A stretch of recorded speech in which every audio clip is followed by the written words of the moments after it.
Hello, how are you all doing? I'm about to talk to you while I am flexing right in my hair. Girl, I see a lot been going on in these YouTube streets. My goodness. I think today what led to me coming on was the whole Miss Netta and Charles debacle. Like I have avoided, to be honest with you, I've avoided speaking about Miss Netta for a reason because it just you don't know what to say because people get offended by everything, like even if you're expressing your honest views and opinions and they are not offensive, people get offended. And so one of the tactics for control is faux outrage. You cannot quantify or prove that someone are genuinely upset about something. People could be giving their best, Oscar performance and selling that they're so upset, they're so offended, and that could be flat out lying, right? And so they weaponize outrage or whatever so that you can stop saying anything because the response is, oh, you upset at that person, so stop talking about it. Well, that was their objective from the very beginning, dear. You just don't know. And sometimes I think they do know that the situation, comment XYZ 1, 2, 3, it's being manipulated. I think they know. They just don't want to be, the one that go against the grain or against the majority and follow the recommended course of action when somebody are quote unquote upset or offended. Just a bunch of malarkey, basically. Anyway, so with the Miss Netta and Charles thing, this is my thing about them.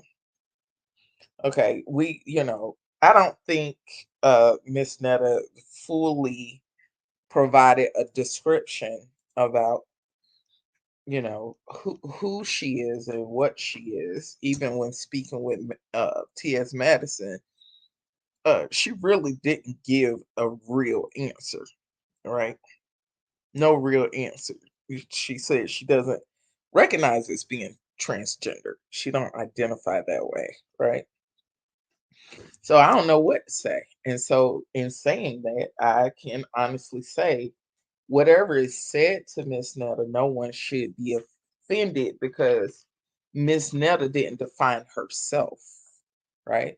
And so nobody should be offended if someone referred to Miss Netta as a man, if they refer to Miss Netta as a woman, or if they refer to Miss Netta as transgender or asexual or non-binary or whatever they decide. Miss Netta left it wide open for you to make that decision of what you think Miss Netta is. Okay, what she believed that she is or whatever. So with that said, I don't know why they would be at the BET Awards. Now, I'm not in no caliber whatsoever to remotely be invited to nobody BET Awards, right? And I can admit something that most people do not know, except of course my family. I don't watch BET.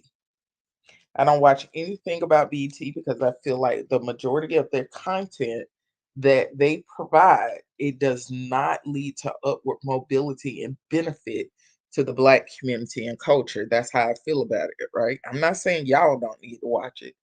I'm sharing with you why I have not watched it in 17 years. No, how old is she? Okay, 19 years. I haven't watched it in 19 years. I do not watch BET. I don't like what they're presenting and what they're doing and how they're missing an opportunity to benefit young African American males and females. There should be a competition on there similar to Shark Tank about helping people start their own businesses and getting investments. There should be programs on there. You get what I'm saying? That are for us, by us, and about us.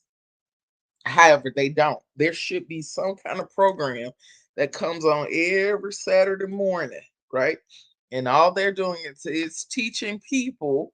how to start their own businesses, how to, some kind of, business modules or talks or something like that to empower people. They are not providing anything that addresses Black health, mental health, physical health, and conditions. We have too many of us who are dying. We could have been doing cooking shows on there about healthy cooking. We could have been on there teaching people different things to save you money. Do a little clip on car maintenance. Do a little clip on home ownership. I used to watch that show all the time with Bob Vila on PBS about taking care of your house, things you can do yourself for your house way before there was any kind of HGTV or any of that. I was watching, Bob Vila on PBS, and I was a kid. And so because of that, I learned quite a bit that I do implement in home ownership, right? And this can save money. It can inspire people. It can inform people. It can empower people. And I just feel like the multi-billion-dollar entity that is called BET is nothing but the equivalent of a trash can, in my opinion. Now you can feel some kind of way about what I said, and that's cool, Suge. I can accept that, and you know that, honey. I do not live my life based on who like me, honey. People liking me has never paid not one single solitary bill in my entire life. Not once. And it never will. I never give nobody that power. Never. Mm-mm. I never depend on likes and dislikes from anybody to get what I want out of this little blue marble. I never do that. I ain't crazy. What they do? Yeah. Anyway, so I just that's how I feel about it. They created a brand. Initially, it was positive. We explored different genres of music. We created legends via BET. We had a news program on BET. We also had different informational sections, things we would learn on BET, how to look at the news, how to understand what's going on in the news in a way that was relatable to our culture. Now, people have not been paying attention that you can't sit there and be like, it's the music, it's the music, it's the music they listen to. Why how can you say that when that's all they putting in front of them? And you listen to it all the time. You watched it all the time. You supported it all the time. So now your kids doing it. Now your grandkids doing it. Instead of you realizing at some point in your life, this channel done gone in another direction. I ain't okay with this. Right? And no, you'll sit there and watch it. So don't complain about what you support. And they're promoting what hurt our young people, right? There should be programs on there about juvenile interventions that are being made for young people, male and females, who are in the judicial system, and showcase what work agencies are doing and how they trying to save them kids, and what the parents think, like what the parents need, what things were done to help the child parent be able to parent a little better and understand what their child going through, and follow them for a year. You know what I'm saying? So people can learn and also cheer on this family, and it might even bring back memories for them. And we have a dialogue via social media. People start commenting. I remember seeing something similar was when I was a kid, or people don't realize how stressful that is for young men. You get what I'm saying? They not offering our people nothing. They getting rich off us, and they not offering us not a single solitary thing that would help us be better. They just help us to be better dancers, better negative, better aggressive, better bitter. We talking about Black families right now, and we're doing so much to fortify and assist Black marriages, Black relationships, and they don't have not nan their show on there about improving communication, improving Understanding your love language, understanding finances when you're married, understanding the roles that in the different aspects of your marriage that you will experience different years, ages and stages, things you'll deal with. Exploring what if your mate or children or someone has a terminal illness, and how do you deal with it? How do you deal with being a widow or a widower? How do you deal with something happened in your extended family, and now it's impacting your marriage? So these are the type of things that should be showcased and provided by a channel that says it's black. I mean, we have so many things and challenges we're dealing with, and they don't care nothing about it. They don't care nothing about it. What's that child name? Kanye West. He stood his behind right there on them people TV, right on BT. He stood right there, just his angry face looking like a fist. George Bush hate black people. Well, Suge, I don't mean no harm. Based on what that network are providing to us, they hate black people. They do, honey. Get into it. Now, Ruby, darling, I saw your comment, honey, and I'm gonna tell you something while I'm looking this up because it brought back to mind where I wanted to stay at. Now, you, of course, you wouldn't know. I have always wanted to live in Greece or Rome. And that is because I fell in love with Greek and Roman mythology. I also fell in love with the Roman aspects of Christian history and what occurred.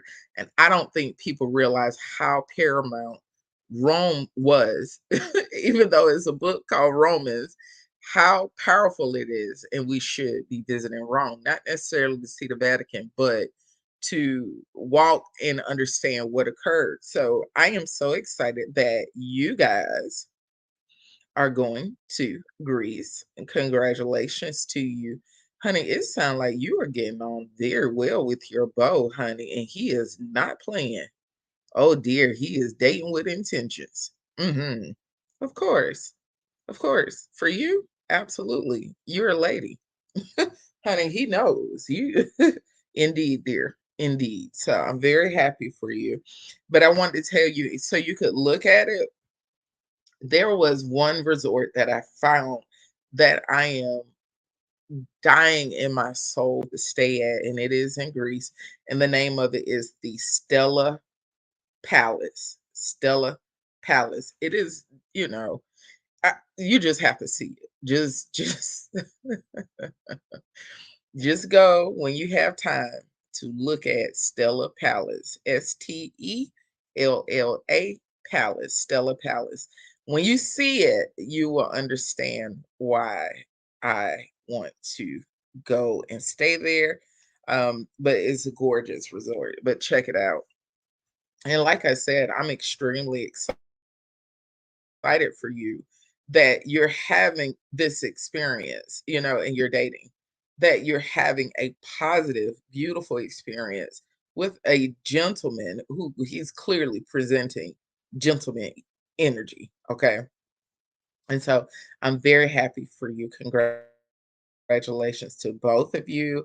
And I cannot wait to hear nothing but absolute best and positive memories from you guys. So, Jesus, it's been 9 days. Lord, I didn't realize it's been 9 days. My goodness. She says, "Hey sis, taking a few mini trips this summer, going to Greece to celebrate my significant birthday next year. So I'm chilling this year." Okay. As an ordained minister, I have only encountered a handful of men that see and treat women as second class citizens in the church. If a person is thirsty, they don't care if you give them water out of a teacup or a mayonnaise jar, as long as the vessel is clean. Come on now. That is a whole sermon by itself. Clean vessels, clean vessels, clean vessels. Whew, indeed, indeed, indeed. On another note, when the wind and the waves were threatening to throw the boat overboard, Jesus went to sleep. Not sleeping only is only going to make you unable to function, keeping you and your dad in my prayers to love and peace. Well, let me give you an update about my dad. So he's awake. He's awake and he's still on hospice. And I was able to speak with his company, insurance providers for him to get a life vest upgrade. And so the one he has, it's absolutely amazing. I don't know if this behavior is because I ignored it or if it was so familiar to me that I never reacted to it or responded to it or identified it. So I have noticed that he is just downright nasty towards me, right? And it peed me off. So I ended up driving back to Jack's and I let my aunt know. I was like, hey, I'm gonna need some days. I just need to reset. I don't like being in spaces and places if I don't feel positive. I just feel like that's counterproductive because it's not their emotions, it's my emotions. I need to process and address. So I got on the road, went back to Jack's. Now I go in the pharmacy because my refills just refill every month. So I go in the pharmacy, I see my pharmacist. And of course, he and I have a great rapport together. He is a wonderful guy. I'm crazy about him. And he just out of the blue said, how's your dad doing? And I turned my head sideways because I know I didn't tell him about my dad. I don't talk to him about my dad. I don't talk to nobody about certain stuff. And I looked at him, I said, "Did I tell you about my dad?" He said, "No. I was in church last Sunday and you just popped in my head and popped on my heart. And the Lord just told me to pray for you and your dad. So is your dad okay?" And I told him, I said, "That's astounding because he's awake now and he's talking and he is very coherent right now. This is everything anti-hospice at this time. Do you hear me? Like, this is so alarming and scary that I don't know what to think of it. I really don't." And so he was like, "Give me a minute. I'm about to take lunch so we can talk some." So I'm confused by that too. Like, what do you mean take lunch and talk? Like, yeah. He says something that is so powerful. Now, mind you, I have not made it to my house yet. He says, "The snake always bite who's closest to them." And I just looked at him. I didn't say anything. I just looked at him. And he started giving me these accounts of different relatives and different customers he's had there in the pharmacy, that he's worked with and worked with their family as well as they were transitioning out and they come in, and get medications. And he said, "You need to hear and you need to understand that the snake always bite who's closest. And not only that, he wants you there. He's not worried about the other ones. It's you he want there." And he said if he's kind of acting out and not acting like himself, he's afraid. He's afraid. He's afraid that this is the end for him. And I was like, yeah, because fear does create anger. And he was like, see, you remember. You remember. So I was like, okay. So, and I told him, I said, "I thank you so much for what you have imparted to me. It was wisdom and it was definitely timely and I needed it." Um, and that goes back to the truth of you have people who you're laid on their heart and you don't know when that happens and you don't know who they are. And then they act in obedience. And then it has real world, real time consequences and real world, real time healing breakthroughs, manifestations, healing, all of these things because they're not going to get on the phone and tell you, like, "Hey, I've been praying for you. I wanted to follow up." They just act in obedience and that's it because their interpretation is that is between them and God.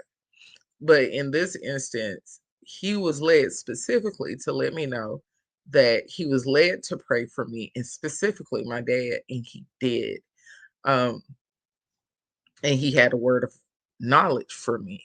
And I didn't think of it that way, that uh he's angry, but I think for me, the way I think I'm on guard about it because so much going on with the women in my family, and I'm angry about it. I can admit that. And I didn't know all of this stuff because I lived so far away. So of course, when people talk to me, everything is going good, everybody having a good time. I'm hosting everyone, and they're coming in my space to rest. They're coming to put their burdens down. They're coming for something that transpires when they're in my house, when they're in my space. And so that's why I didn't know all of this stuff was going on to this gravity with majority of the women in my family, and learning about things that occurred that I didn't know about before I was even born. Um, that impacted the women in my family. And it has me feeling some kind of way. But of course, I can't do anything about it. All I can do is pray about it. That's it. That's all. If I could give anyone one piece of advice in your dating or a marriage, I know within my soul or soul, I have always advocated for people to heal and build their marriages. Always. And I just want you to know that staying in toxic relationships, may it be an employer, whatever, whatever, or a love interest, it changes your brain. It changed your brain. A chemical, it's released into your brain.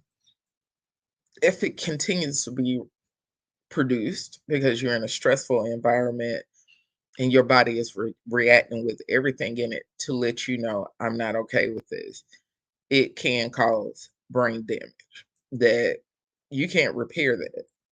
You can't. Through prayer, you can, but I'm just saying from a medicinal level, they can't fix that. And what I'm saying to you is you're asking for people to change. They're not going to change, but you need to be aware that your brain is changing. It is changing. It is literally changing. Once you come out of it, you will create that stimuli of that dysfunction because your brain has wired itself in that manner. And so you have to remember when those unctions and all of that come up, it could very well be because of what you have endured and what you've been through. And when you get the urge to take them back, you need to remember every time you do that, you are harming yourself. And it could decrease your life expectancy and cause other medical conditions as well. So I just want to put that out there for anyone who have considered or in the process of taking someone back when you know for a fact there's maltreatment, um, and some form of maltreatment abuse going on, may it be emotional, psychologically, physically, sexually, um, in financially, any kind. You need to get out of it. You deserve that much for yourself. You deserve that much for yourself. And that doesn't necessitate an explanation to anyone. It is 100% you preserving your health in your life. Okay. Okay. Now, I'm back now, and I go back on Sunday. And, now we have to do something else. Um, figure out what direction we go into now. Do we decrease care? Do we maintain the care that we have in place at this time? Do we have decisions to make. And the crazy thing is that nobody wants to make the decisions. Everybody just look me in my face and want me to make the decisions and then get mad when I make a decision. So yeah, if cat piss crazy was a person, it would be my siblings. It really would. I mean, and the thing is, it's so profound to me that You're supposed to lead your family. You're supposed to be patriarchs and transitioning into that role as we see dad's health declining. This is the time that you step into that role in capacity instead of looking at your sister like, what are we going to do? What do you think we should do? And then in some instance, when they're provided with information that has been provided from the medical team and providers about what they think, what they're seeing, what they recommend, and then I tell you, and then you, nah, I don't think we could, I don't think we should do that. Nah, I don't know how many times I have really, really, really, really felt like becoming the iron fist in a velvet glove. I don't know if you've ever heard that saying before or not, but I'm known to be that way, to be an iron fist and a velvet glove. I've worked very hard over the years to not being that way and being more open and receptive and you know doubt back a lot because before I was just so stoic that if you were outside of my house, if you didn't live in my house, yeah, you would get a smile and maybe conversation, but not too much. We're not doing too much. You get what I'm saying? But just over the years, I just evolved and grew, and I'm very thankful for it because I'm able to do more and reach more people. And I also realize like my thoughts are more free and open, and I'm able to create, innovate easier being this way. So a part of me is like, you know what, you're gonna have to go back to the old days. You're gonna have to pop off one time. But I just feel like that's not necessary. I just believe that in all of this gradually or within the process or after the process that the wisdom, knowledge, and understanding they're supposed to receive, they will receive as long as I adhere to the knowledge, wisdom, and understanding that I have received. I cannot tell you how much, I cannot tell you how much I love my aunt. I've always been close to her, but it really shift a lot after my mom, and so going through my divorce and all of that, my aunt was my anchor. She was my rock, she was my ride live, she was, she was my shotgun Sally. She was that woman, right? And she's way, way older, of course. Um, and the wisdom she gives me, the support she gives me, insight she gives me. Hey, it's priceless. It's she's that rock, and I cannot thank her enough for what she's doing and has done for our family, and she has done for me. It it teaches me to be a better aunt.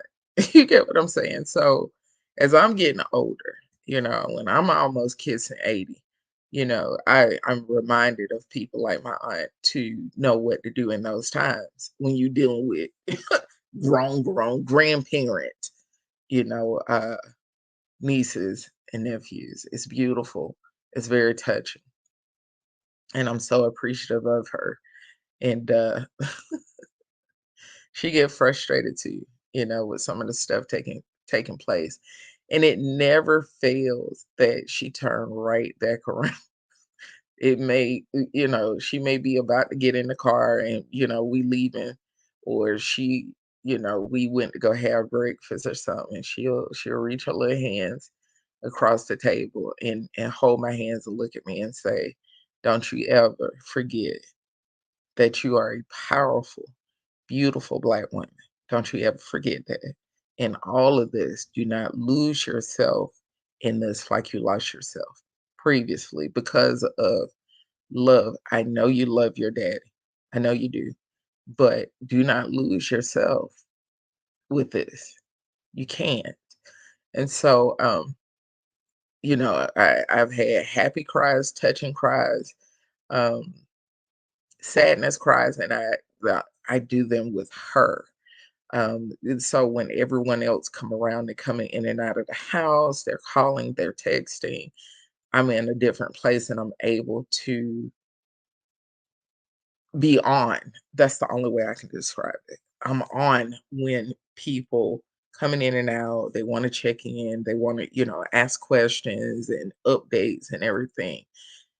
So because of her allowing me to have that space with her, I'm able to be on, when they show up. So I'm so thankful for her. And I'm sure the people in your life that you stand in the gap for, you show compassion and love to the capacity you allow them to be themselves and be free and cover them at the same time. Um, I'm sure they also feel the same way about you, that you are absolutely invaluable. You're priceless. And it's nothing short of the divinity of God for you to operate in that capacity.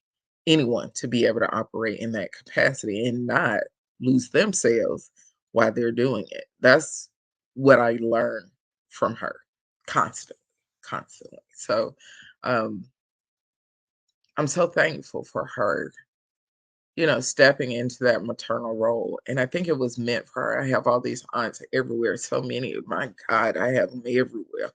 And I'm thankful that it was her purpose for that role in my life. I mean, every day she's going to talk to me twice a day, specifically about me.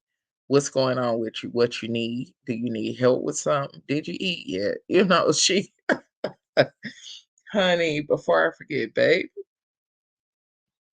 I got my whole life. Mm, Jesus. I got my whole life off of her pound cake she makes from scratch. Baby, there that's all I'm gonna say. That's all I'm gonna say. It's just, honey, it don't get no better than that. That is the it tastes like heaven in your mouth, honey. That pound cake be pound caking. I promise you. I promise you. So I'm a hop off. I can't wait to read your comments. Thank you so much to the new subscribers. I appreciate you. I don't know what made you subscribe. It don't matter. I'm really, really thankful for you. Many blessings to you, Suge, and welcome, welcome, welcome. All right, talk to y'all soon. Oh, I forgot. I'm trying to figure out. They're gonna show me how to do it. How to make this phone number on my actual computer. So they'll let me know. But anyhow, bye.